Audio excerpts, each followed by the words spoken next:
Welcome into Duval Daily, presented by GenJag.com. I'm Jordan Lugo. Thanks so much for tuning in here today, trying to get as much draft content for you as we can before the NFL draft, which is now less than a month away, which is really wild to say. It has been kind of a long ride here. The Jaguars season ended sooner than it did in 2023, so you've had a bigger break in between the end of the season and the draft, of course. Obviously, free agency offered plenty of intrigue for the Jaguars this year, much more than it did in 2023. But we're going to dive into 5 prospects that I would love to see the Jaguars target in the second round of the draft. Again, putting out as much draft content as we can, trying to give y'all as much different insight on these players and prospects that we possibly can here on the channel. So really appreciate you tuning in. If you enjoy the content here, please like, subscribe, hit that notification bell. You can also check out genjag.com/shop, pick up some new Duval gear.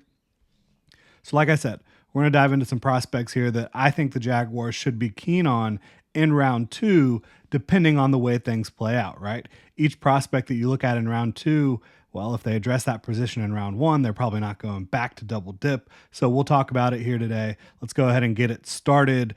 Ennis Rakestraw out of Missouri, a guy who participated in the combine despite having a little bit of a groin injury, right? So this is a player that incredibly feisty, a very good athlete overall. At the combine, he ran a 4.51 or 4.54 with that groin injury. At his pro day, reportedly tested in the 4.44 range, which is a very good time for him. He's 5'11", 183 on the surface. That doesn't sound like, one of the bigger corners out there. And he's not one of the bigger corners, but he does have very good length. He has 32-inch arms, which is excellent for the cornerback position. In the Jaguars, they want to run press man coverage. They're going to need to have length. They're going to need guys who play the game the way Ennis Rakestraw plays. He plays with a fire, with a passion. He plays physically, aggressively. He uses his length really well. He's got quick, fluid hips as well. He can run with anybody out there. And he held his own in the SEC against some of the best competition one-on-one. You saw him do a good job early on in the game against LSU this year. You saw him do a good job with Ladd McConkey. This is a player that I think should go late round 1, early round 2. So talking about the Jaguars maybe landing him in the second round where they have the 48th overall pick, they would probably have to trade up from 48. And realistically, he might even go in the first. He could be a first round trade down target for the Jaguars. If they wanted to trade down from 17 into the 20s, I think Ennis Rakestraw is a fine play there because he has all the athleticism you need. He has the tape that you love, played against the competition in the SEC. He has a fiery demeanor. I think he would really upgrade your cornerback room. And right now you have Tyson Campbell, who's only under contract through 2024. I think you would like to bring him back and make him a Jaguar long term. Ronald Darby signed a 2-year deal. You do have Darnell Savage, who's going to play nickel cornerback, And besides that, you have some young depth, some veteran depth, nothing that gets you really excited. Adding another player that can really cover. And the best thing about him, maybe not the best thing, one of the best things about him, he tackles. Even though he's only 183 pounds, he plays the run so well, so physically. He tackles at a high level. I think that he'd be the exact type of cornerback that Jaguars fans would really love to have here in Jacksonville. So whether it's a trade down in the first round, a trade up in the second round, Ennis Rakestraw is a player I think Jaguars fans would love, and I would love to see him wearing teal. Moving on to the offensive line, I've got a couple guys here. Roger Rosengarten, right tackle out of Washington.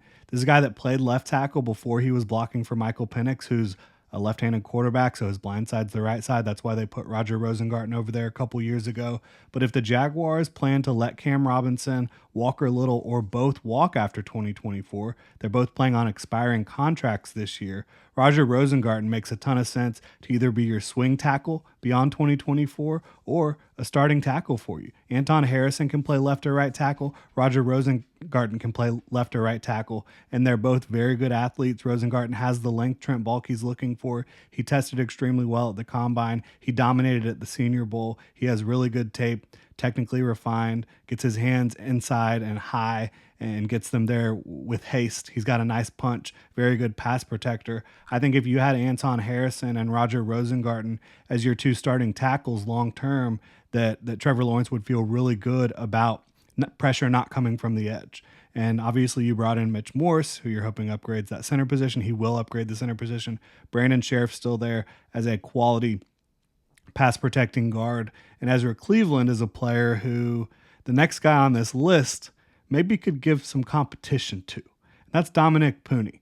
And got to tell y'all, I said it was going to be 5. I'm going to mention a few more names than 5 here. But Dominic Pooney out of Kansas. This is a player that has potential 5-position flex. He played tackle last year for the Jayhawks. He has also played guard in his career at the Senior Bowl. He also did some center reps, looked really good there. He looked good everywhere at the Senior Bowl, and he has the length that Trent Baalke requires. I think his athleticism looks better on tape than it did really in the testing, but certainly not a bad athlete. A guy that has good, quick feet to mirror, and if you wanted to bring him in to compete with Ezra Cleveland or potentially take Ezra Cleveland's job down the road or, potentially replace Brandon Sheriff down the road, both of those guys are a little expensive. Brandon Sheriff, obviously very old in terms of NFL terms, right? A guy that's probably on the downside of his career. I think Dominic Pooney is a player who could come in and, I know everyone loves Cooper Hodges, but no one has seen him play in an NFL game, right? I think Dominic Pooney has the pedigree, the experience, the talent, and athleticism to be a starting interior offensive lineman and even come in and play tackle for you in a pinch if you need him to at the NFL level. So I would just love the versatility, the depth, and the talent that he adds to your interior offensive line. And again, the potential starting capability down the road. I think he could be a starter in year 1, but with the way the Jaguars have their offensive line set up, they're probably not going to actually have Ezra Cleveland have any sort of competition with the way they're paying him. Brandon Sheriff's not going to be in a competition. Mitch Morrison's not going to be in a competition. But in year 2, who knows how that could play out? And Dominic Pooney could be a very valuable backup and then a starter in year 2. Would just love his game. I think he brings the right energy and effort, and I think Roger Rosengarten does too. And both those guys have versatility, which is something the Jacksonville Jaguars always look for. Now, looking at some receivers in round 2, potentially, right? If the Jaguars decide to go in a different direction in round 1, which I think is very possible, they might not even go receiver round 2 if they go a different direction in round 1. Trent Baalke has never drafted a receiver in the second round. Never done it. But maybe a Jaguar can change his spots. Maybe Trent Baalke can buck that trend and take a wide receiver in round 2. If the Jaguars opt to do that, there's many, many prospects that I like. But there's a couple guys I really love specifically for the Jaguars, Javon Baker and Jalen Polk. Javon Baker is out of UCF. Jalen Polk out of Washington. They have similar size profiles. I think that they can play similar roles for you. Jalen Polk is a little bit more explosive in terms of his acceleration and a little bit better top speed, but very similar in terms of the explosiveness and real top speed getting down the field. Jalen Polk is a little bit more balanced. He does everything well. He does not drop the football. He comes down with contested catches. He's always where he's supposed to be.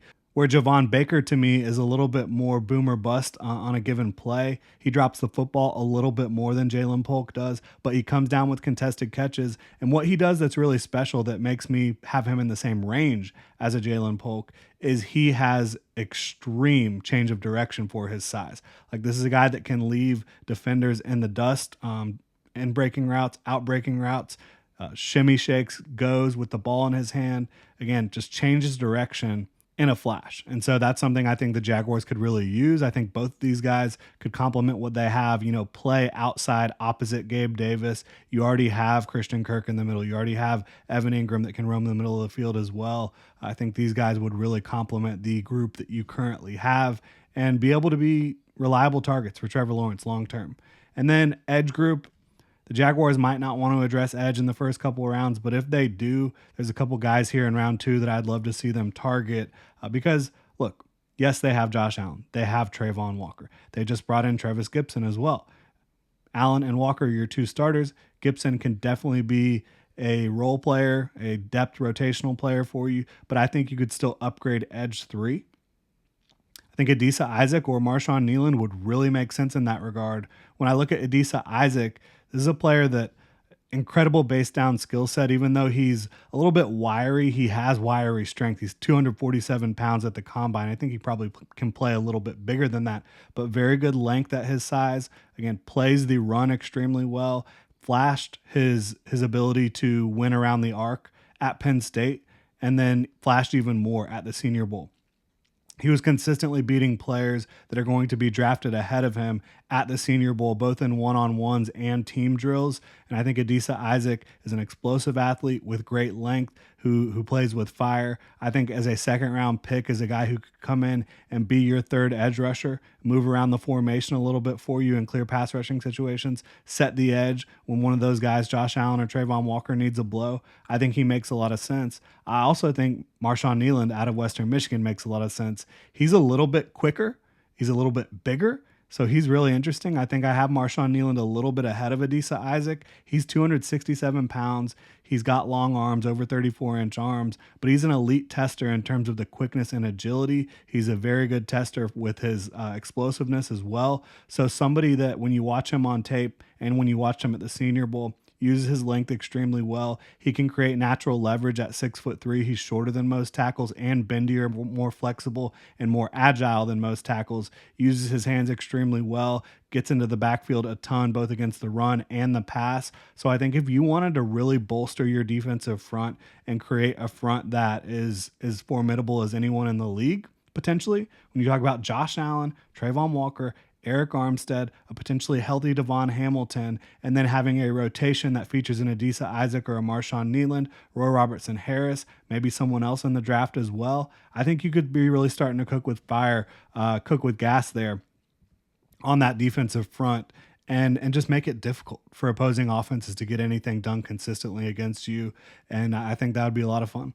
That'll do it for these guys that I would really like to see the Jaguars target in round 2. There are plenty of other names that I would love, but these are just some of the guys I wanted to get y'all kind of familiar with that I think could make sense for the Jaguars in round 2 if they wanted to target any of these positions, players that I love for the Jaguars specifically. Really appreciate y'all tuning in. If you enjoy the content, please like, subscribe, hit that notification bell. You can also check out genjag.com/shop, pick up some new Duval gear. Y'all have a good one.